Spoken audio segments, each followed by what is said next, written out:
근데 지금 북한은 채찍을 강하게 쓰면서 너무 길게 채찍을 유지하고 있어요. 그러면은 반발이 반드시 일어납니다. 이거는 사실 인류 역사를 우리가 다 돌아봤을 때 정해진 수순 같은 거거든요.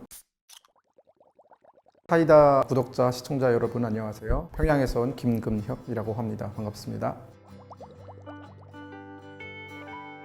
김일성 종합대학교는 말 그대로 종합대학교고요. 북한의 종합대학교가 그렇게 많지 않습니다. 우리 식으로 표현하면 단과대학별로 전공별로 이렇게 대학교가 좀 있는 편이고, 종합대학은 손에 꼽을 정도인데 그 중에서 김일성 종합대학교는 가장 어떻게 보면은 최상위 대학교라고 볼 수 있고, 가르치는 과목은 한국과 거의 비슷하다고 보시면 될 것 같고요. 다만 아무래도 그 김일성 종합대학교가 가지고 있는 북한 사회에 대해서 가지고 있는 의미라든가 뭐 중요성이라든가 이런 것 때문에 김씨 일가에 대한 충성이라든가 북한 정권에 대한 충성 이런 것들을 조금 더 집중적으로 가르치는 면이 있지만, 어쨌든 종합적인 학문을 가르치는 대학교다라고 보시면 될 것 같습니다. 한국의 서울대와 비슷한 위상을 가지고 있고요. 학생 수도 한 15,000명 정도 되는 걸로 알고 있고, 교직원 수도 한 2,000명, 3,000명 제가 있을 때에는 그 정도 인원을 항상 유지했던 그런 북한에서는 제일 큰 대학교였습니다.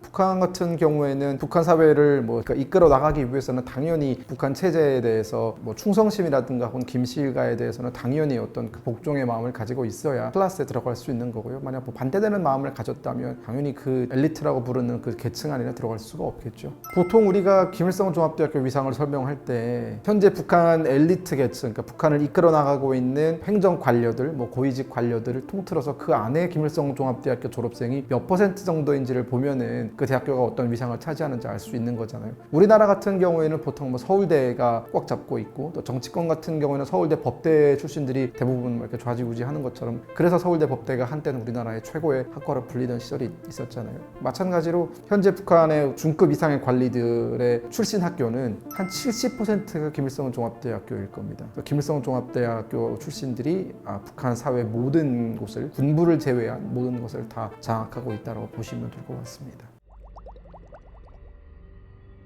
다양한 이유가 있겠죠. 그러니까 왜냐하면 유학생들이라고 다 똑같은 사람들이 아니기 때문에 북한 체제에 대해서 염증을 느끼는 부분이 다를 수는 있겠지만, 공통적으로 우리가 봤을 때 가장 먼저 북한 체제에 대한 배신감 내지 이건 좀 아닌 것 같다라는 그런 의문을 갖게 되는 시점은, 북한에서 배웠던 교육과 내가 밖에 나와서 북한을 봤을 때, 혹은 세상 사람들이 북한을 어떤 시각으로 바라보는지를 내가 느꼈을 때 생기는 그 괴리감을 가장 먼저 이제 받아들이기 어려워하거든요. 그러니까 북한에서 보통 우리가 유학생이라고 하면은 엄선된 인재들만 내보내는 경우인데, 북한 같은 경우에는 그러면 당연히 북한 체제에 대해서 잘 교육을 받았고, 또 북한 체제의 나름의 그 우월성에 대해서 귀에 딱지가 않도록 교육을 받은 사람들이기 때문에 자부심이 있단 말이에요. 근데 그 사람들이 밖에 나갔을 때 본인이 가졌던 그 체제에 대한 자부심이 결국은 모두 허황된 것에 기초하고 있다라는 것. 그리고 세상 사람들은 오히려 북한을 굉장히 가난한 나라, 혹은 독재 국가, 인권 탄압국, 다양한 어떤 닉네임 혹은 안 좋은 이름으로 불리는데, 어쨌든 공통점인 것은 가장 최악의 국가라는 것에 방점이 찍혀 있다는 점, 그런 것들을 초반에는 받아들이기 어려워하죠. 자기가 배운 국가는 너무나 다르기 때문에 혹시 외부 세계가 북한을 잘못 보고 있는 건 아닐까라고 비호하기도 해요. 처음에는 그럴 리가 없다, 거짓 선전이다 라고 하면서. 하지만 그게 한두 번은 그럴 수 있겠지만 여러 번 그 데이터가 쌓이게 되고 여러 번 같은 경험을 하게 되다 보면은 이제 본인이 믿고 있던 그 근본적인 것에 대한 어떤 신뢰, 믿음 이런 게 흔들릴 수밖에 없고, 그런 시점은 유학생 누구나 다 찾아옵니다. 누가 더 빨리 오느냐 아니면 누가 더 늦게 오느냐의 차이가 있을 뿐, 뭔가 잘못됐구나, 이거 큰일 났구나 라고 느끼는 시점은 사실 대부분 다 찾아온다 라고 보시면 될 것 같습니다.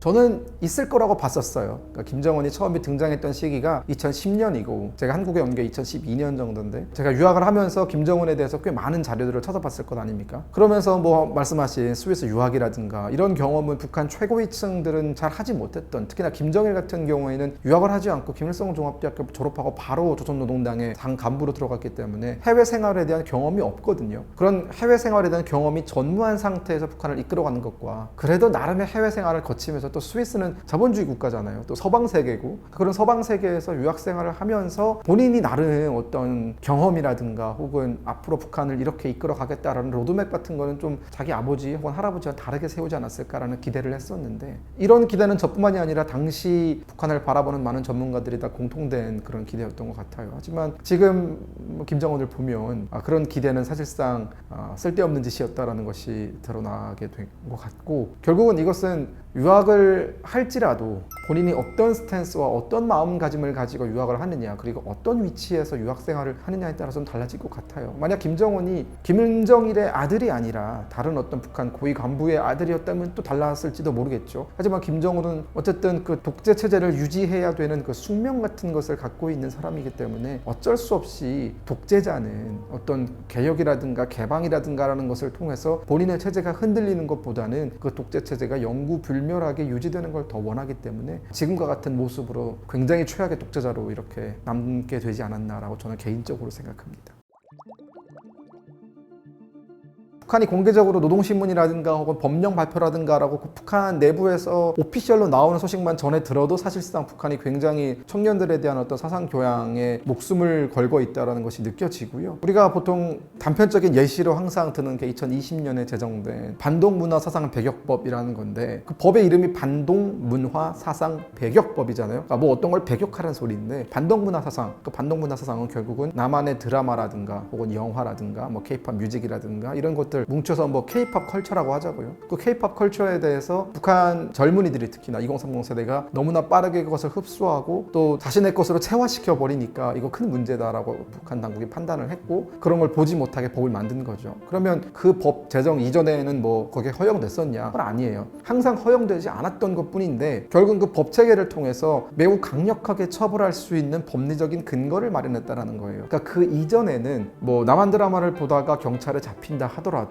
물론 처벌은 받았죠. 하지만 그 처벌의 수위가 사람들이 경악할 만큼의 수준은 아니었거든요. 나름의 그 합리성이라는 게 있었어요. 그 복잡하고 그 굉장히 어떻게 보면 더티한 그리고 부패로 점철된 그 사회 내부에도의 나름의 합리성이라는 게 있었거든요. 그래야 사회가 돌아가니까. 근데 그 반동문화사상배격법은 그 합리성을 완전히 무너뜨려 버리는 거예요. 그냥 아예 모든 걸 비합리적으로 만들어 버리는 거고 뭐 이런 거죠. 남한 드라마를 본 경우에 최고 심할 경우 15년형의 교화에 처합니다. 그러니까 이거 이해가 되십니까? 뭐 드라마 하나 봤다고 감옥에 15년 가야 된다는 건 우리 기준에서 보면은 살인을 해도 그 정도까지는 안 가잖아요. 15년이면은 한 2명은 죽여야 아마 그렇게 형량을 받을 거예요. 근데 그보다 더 심한 건 유포시킨 자에 한해서는 최고형이 사형이에요. 그러니까 우리는 사형제가 폐지됐지만 북한은 사형제를 유지하고 있고 심지어 공개 처형을 통해서 사형을 집행하잖아요. 그러다 남한 드라마를 내가 갖고 있는 드라마를 친구에게 돌려받다라는 이유만으로 내 목숨을 잃을 수도 있는 거예요. 그러니까 이거는 법이라는 것도 그 법의 수위라는 것도 어느 정도의 그 합리성이 있어야 채찍과 당근이 유지가 되는데 북한은 지금 채찍의 수위가 너무 큰 거예요. 그러니까 너무 엄청난 벌을 내리면서 그에 반해서 당근은 아무것도 주지 않는 그런 상황이 지금 연속적으로 벌어지고 있는 것이고 그럼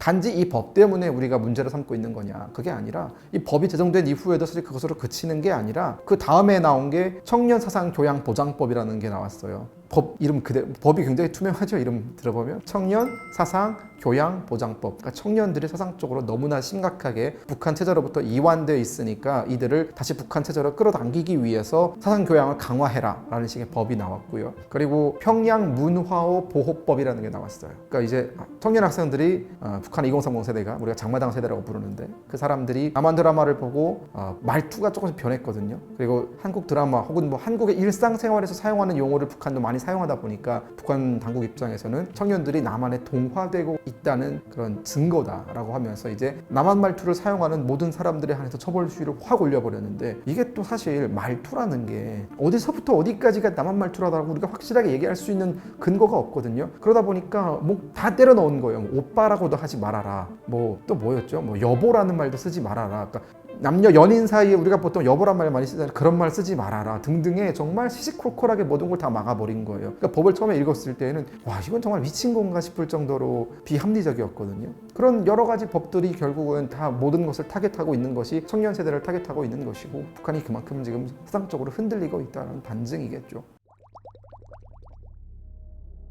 지금 제가 말씀드리고 있는 연장선에서 볼 수 있는 거예요. 결국은 그 청년 학생들의 사상적 이탈을 지금 굉장히 북한에서는 중요하게 생각하고 그것이 더 이상 진행되지 않도록 막는 것에 총력을 기울이고 있는데 여기서 항상 통제권의 범위에 들어와 있지 않는 사람들이 바로 유학생들이거든요. 그러니까 북한 내부에 있는 청년들은 뭐 어떻게 때려잡든 뭐 강력하게 처벌을 하든 뭐 수단과 방법을 가리지 않고 그들을 통제할 수 있는 다양한 수단이 있어요. 그렇죠? 하지만 유학생들 같은 경우에는 아무리 통제를 하려고 뭐 시도를 하겠지만 북한에서만큼의 통제력이 미치지 않는 곳이 해외다 보니까, 특히나 코로나가 좀 길어지면서 원래는 북한 유학생들은 1년에 한 번씩 여름방학 때 북한에 들어가서 사상 재교육이라는 걸 받거든요. 저도 유학할 때 2011년에 평양에 들어가서 전체 유학생들이 다 뭐 한 그때 한 1000명 정도가 모여가지고 사상 교육을 받았었는데, 근데 코로나가 이제 시작되면서 그걸 못했단 말이에요. 그러다 보니까 그 통제력이 미치지 않았던 그 3년, 4년 어간 동안에 많은 유학생들이 사실상 뭐 한국으로 오거나 혹은 다양한 형태의 반발을 하거나 뭐 이런 소요가 조금 있었어요. 그러다 보니까 북한 입장에서는 유학생들이 가장 어떻게 보면은 대학생들 중에서도 가장 머리가 좋은, 그러니까 북한에서는 최고의 수재들인데, 이 최고의 수재들이 만약 다른 사상을 가지고 북한으로 들어오게 된다면은 이게 엄청난 위협이 될 수밖에 없는 거죠. 북한 체제 입장에서는 뭐 당장은 그걸 드러내지 않는다 하더라도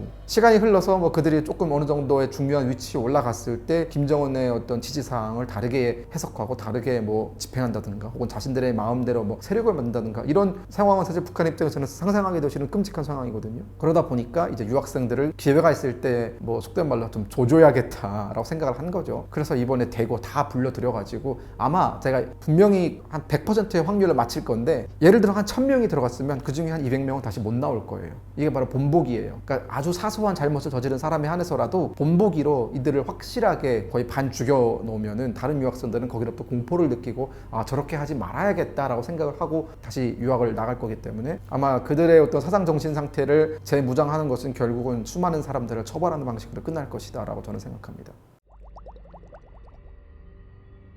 저는 오히려 지금 김정은이 저렇게 비이성적으로 통제의 수위를 높이는 것이 다양한 이유에 기인하고 있다고 보지만, 어쨌든 그 결과론적으로 김정은이 원하는 방향대로는 흘러가지 않을 거라는 생각이 들어요. 그러니까 마키아벨리가 군주론을 쓸 때 말했던 것이 채찍과 당근을 아주 적절하게 사용하라였거든요. 그리고 채찍을 쓸 때에는 빠르게 끝내라고 했어요. 강하게 쓰되 빠르게 끝내라. 근데 지금 북한은 채찍을 강하게 쓰면서 너무 길게 채찍을 유지하고 있어요. 그러면은 반발이 반드시 일어납니다. 이거는 사실 인류 역사를 우리가 다 돌아봤을 때 정해진 수순 같은 거거든요.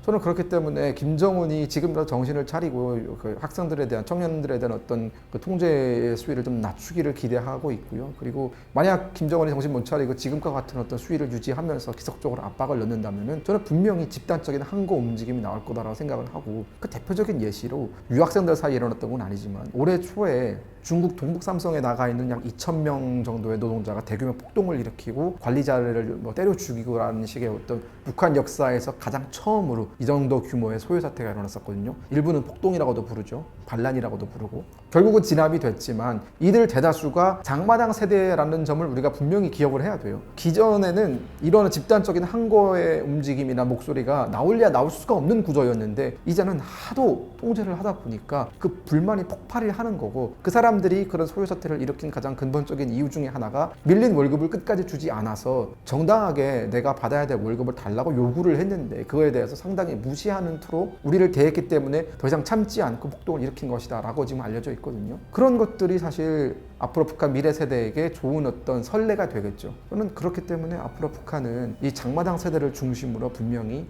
과거와는 다른 그런 정권에 대해서 조직적으로 혹은 집단적으로 반발하는 목소리가 막 이렇게 터져 나올 것이라고 생각합니다. 김정은의 급사가 있겠죠. 지금 누가 봐도 김정은은 정상 체형은 아니잖아요. 물론 그렇게 비만 체형을 제가 뭐 비하하고 싶은 마음은 없습니다. 하지만 북한의 기준에서 놓고 봤을 때, 특히나 김정은 개인의 식생활과 결부시켜서 우리가 바라봤을 때 김정은의 체형은 분명히 문제가 있는 체형이고, 그럼에도 술, 담배를 줄이지 않고 있고, 담배도 거의 무슨 뭐 하루에 한 2갑씩은 피우는 사람처럼 공식소 심지어 자기 딸 앞에서 담배 피우잖아요. 그리고 엄청나게 좋은 뭐 와인이라든가 코냑이라든가 이런 것들을 매일 포금을 하고 또 잠을 안 자는 것 같고, 근데 또 그 집안은 또 내력이 있어요. 심장이 별로 안 좋습니다. 다 심혈관 계통의 질병으로 죽었거든요. 심근경색으로. 김정은도 심장이 별로 안 좋은 것 같아요. 근데 심장에 안 좋을 때 혈관에 가장 안 좋은 게 치즈 뭐 이런 거거든요. 근데 김정은은 치즈를 또 무척이나 좋아합니다. 퐁듀 이런 거 환장하거든요. 그러니까 본인의 건강에 가장 피해가 되는 것들을 가장 좋아하고 있기 때문에 이건 정말 오래 살 수가 없겠다. 그리고 또 스트레스도 많이 받고. 그래서 김정은의 그런 건강상의 문제가 또 다른 체제 붕괴의 중요한 요인이 될 거고, 아마 그게 결정적인 요인이 될 겁니다. 네, 사이다 시청자 여러분, 처음으로 인사드리는 것 같은데요. 북한의 어떤 다양한 정보에 대해서 혹은 북한에서 지금 일어나고 있는 일들에 대해서 제 개인적인 시각을 말씀드렸습니다. 어디까지나 주관적인 입장이고 이것이 또 전체적인 탈북민들의 의견을 대변한다든가 혹은 북한의 현실을 가장 정확하게 반영한다든가는 아니기 때문에 여러분들이 다양한 경로와 루트를 통해서 다양한 정보를 접하시길 바라겠고요. 북한에 대한 관심은 항상 놓지 마시고 북한에서 일어나고 있는 일들에 대해서 언제나 깊은 주의와 관심을 돌려주시면 너무나 감사하겠습니다. 다시 또 뵐 기회가 있으면 좋겠습니다. 감사합니다.